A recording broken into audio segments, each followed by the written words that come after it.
BJP ने नरेंद्र मोदी को prime minister candidate announce कर दिया, मगर एक बड़ी प्रॉब्लम थी, उत्तर प्रदेश। पिछले 10 सालों से बीजेपी यहाँ स्ट्रगल कर रही थी और लास्ट इलेक्शन में सिर्फ 10 सीट जीती। यहाँ एंट्री होती है अमित शाह की। उन्हें सिर्फ 6 महीने दिए जाते हैं सिचुएशन को पलटने के लिए। पॉलिटिकल एनालिस्ट के हिसाब से बीजेपी यहाँ नहीं जीत सकती। स्टेट पे समाजवादी पार्टी और बहुजन समाज पार्टी का डोमिनेंस है। लोकल बीजेपी लीडरशिप कमजोर है और बटी हुई है। मगर शाह क्या करते हैं?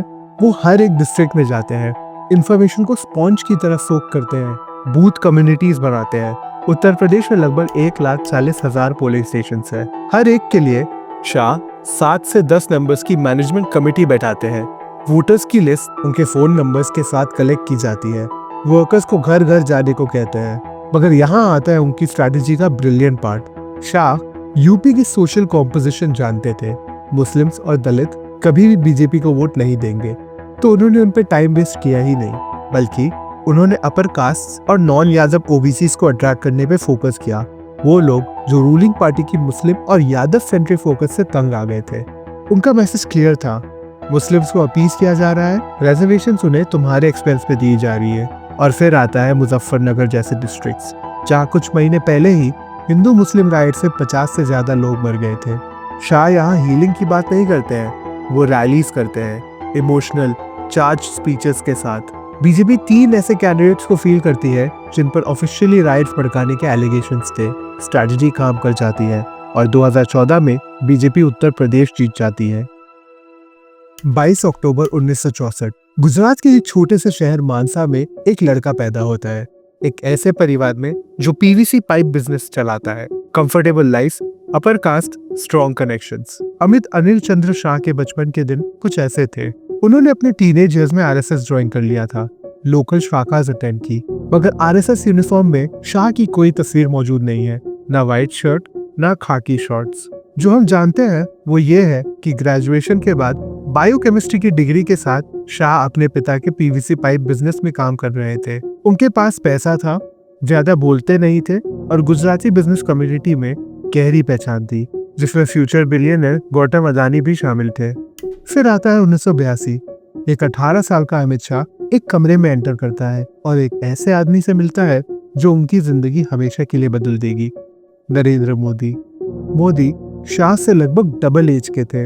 आरएसएस के प्रचारक, गुजरात के 3 आरएसएस डिस्ट्रिक्ट उनके अंडर थे। उस पहली मीटिंग में क्या हुआ हम नहीं जानते। शाह ने शुरू से ही इस रिलेशनशिप को सीक्रेसी के लेयर्स में लपेट के रखा है, लेकिन इतना क्लियर है, मोदी ने यंग अमित शाह में कुछ देखा और शाह ने मोदी में वो चीज देखी जिसकी उसी तलाश थी।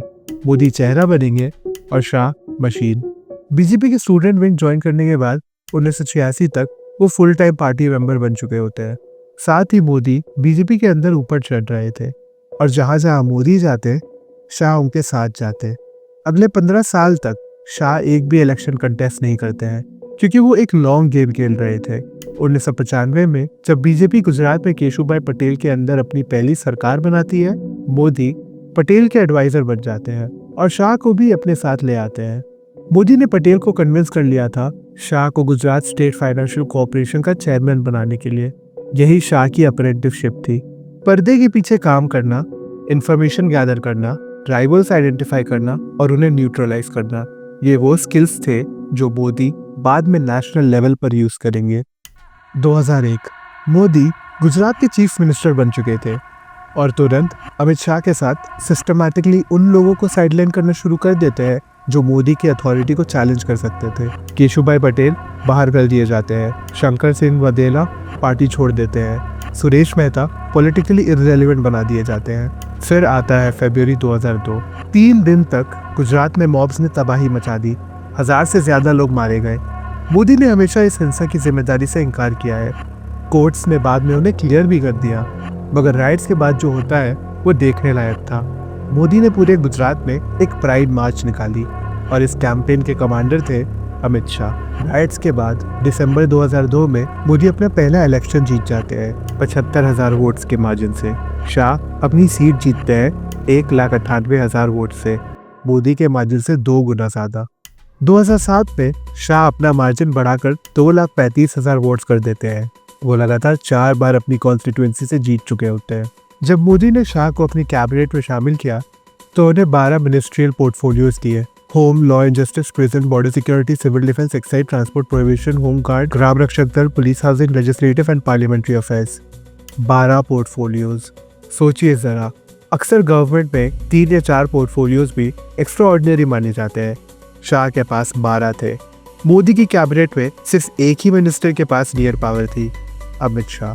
कैबिनेट मीटिंग्स में बोलने वाले भी वही होते थे। मोदी की लार्जली पपेट कैबिनेट में शाह गुजरात के सेकंड मोस्ट पावरफुल आदमी बन चुके थे। और फिर आते हैं एनकाउंटर्स।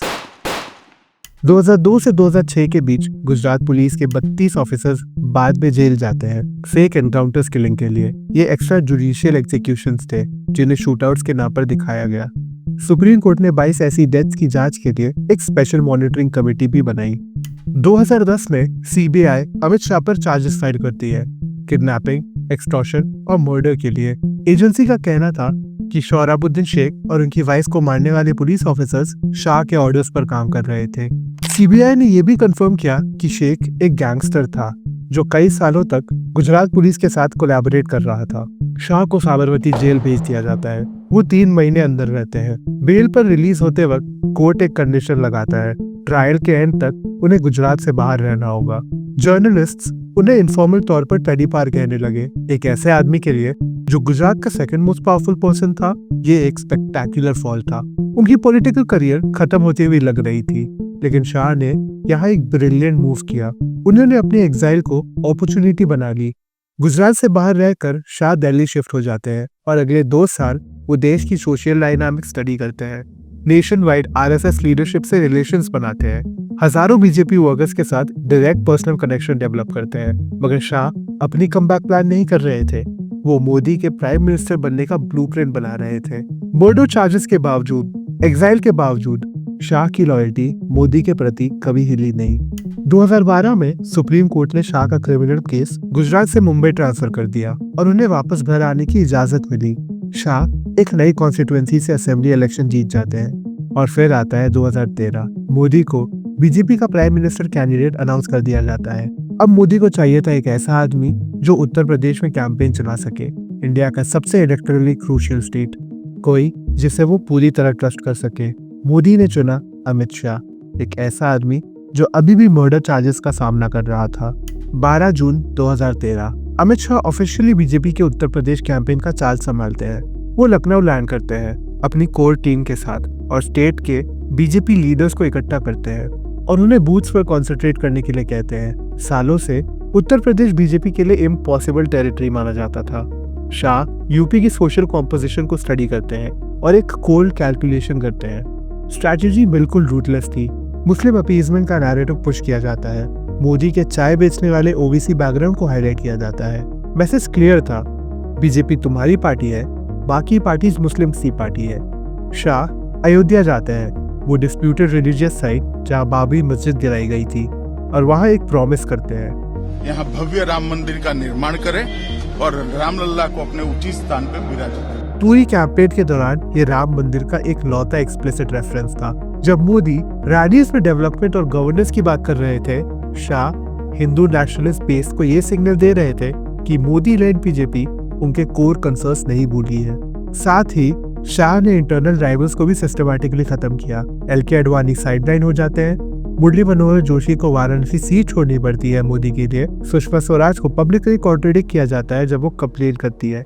पुरानी बीजेपी वाजपेयी, अडवाणी और जोशी की पार्टी कुछ लिमिट्स मानती थी, कुछ डेमोक्रेटिक नॉर्म्स फॉलो करती थी। शाह ने उसी पार्टी को अंदर से तोड़ दिया और कुछ नया बनाया, ज्यादा एफिशिएंट, ज्यादा रूटलेस, ज्यादा सेंट्रलाइज्ड। जो सिस्टम उभर कर आया वो था टोटल सेंट्रलाइजेशन।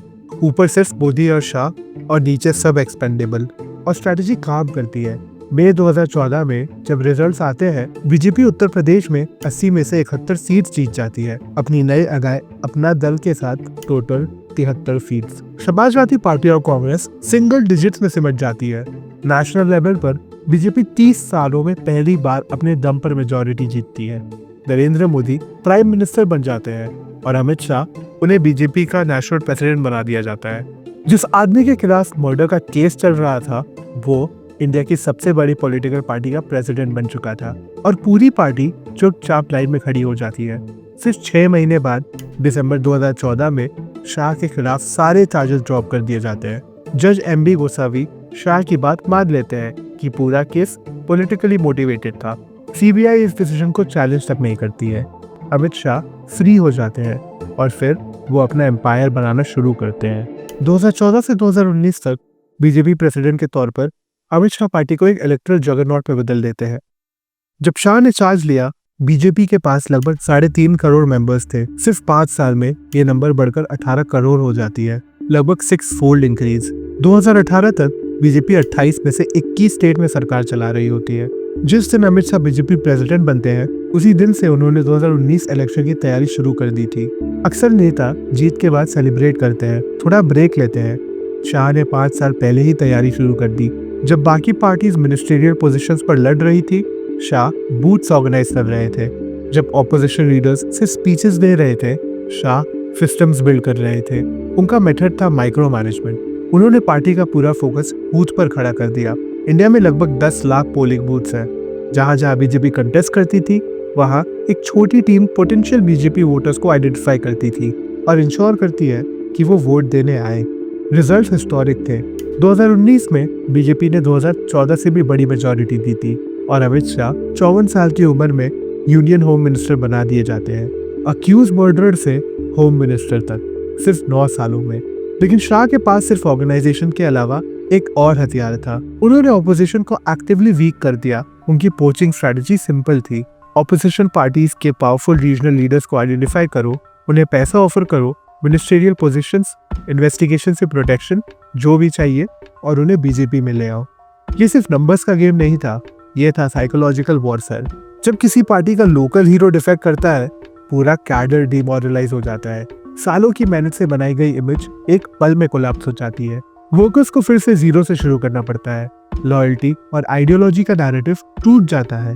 मगर पोचिंग के लिए पैसे आते कहां से थे?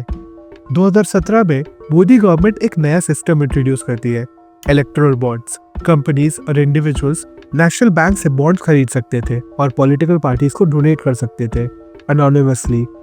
पब्लिक को कभी पता ही नहीं चलता कि पैसा कौन दे रहा है। 2024 में सुप्रीम कोर्ट इस स्कीम को अनकॉन्स्टिट्यूशनल डिक्लेयर कर देती है, लेकिन तब तक नुकसान हो चुका था। लगभग आधे इलेक्टोरल बॉन्ड्स बीजेपी को मिले थे। जब कोर्ट ने बैंक के डोनर्स की आइडेंटिफाई डिस्क्लोज करने का ऑर्डर दिया, तो पता चला टॉप 30 बीजेपी डोनर्स में से लगभग आधे डोनर्स ने अपना डोनेशन गवर्नमेंट इन्वेस्टिगेटिव एजेंसीज के रेड के तुरंत बाद दिया था।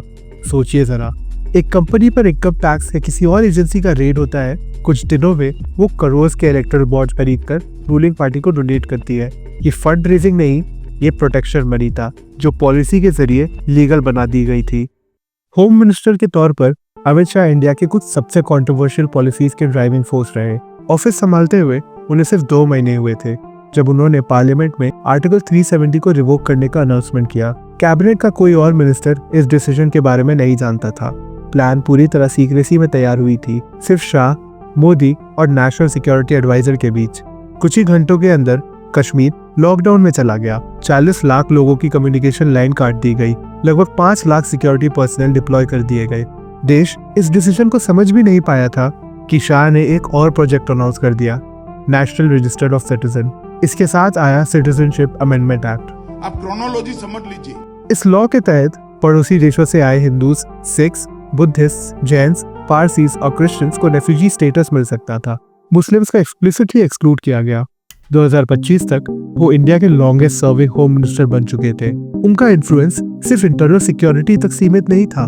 वो गवर्नर्स से वाइस चांसलर्स और रेगुलेटरी बॉडीज के हेड्स हर किसी की अपॉइंटमेंट पर भी गहरा असर रखते थे। जब चीफ मिनिस्टर्स या बीजेपी लीडर्स दिल्ली आते हैं, उन्हें पता होता है कौन से दरवाजे पर जाना है। शाह ने कभी प्राइम मिनिस्टर बनने की एम्बिशन नहीं दिखाई। उन्होंने कभी मोदी को क्रॉस करने की कोशिश नहीं की। जब उनसे मोदी के साथ पर्सनल रिलेशनशिप के बारे में पूछा जाता है, तो वो बात करने से इनकार कर देते हैं। शाह के पास बेहद पावर है, इसमें कोई शक नहीं, लेकिन फिर भी उन्होंने हमेशा मोदी के शैडो में काम करना चुना। मोदी के बिना शाह एक हाईली स्किल्ड पॉलिटिकल ऑपरेटर जरूर होते, लेकिन शायद इंडिया के सेकंड मोस्ट पावरफुल आदमी नहीं।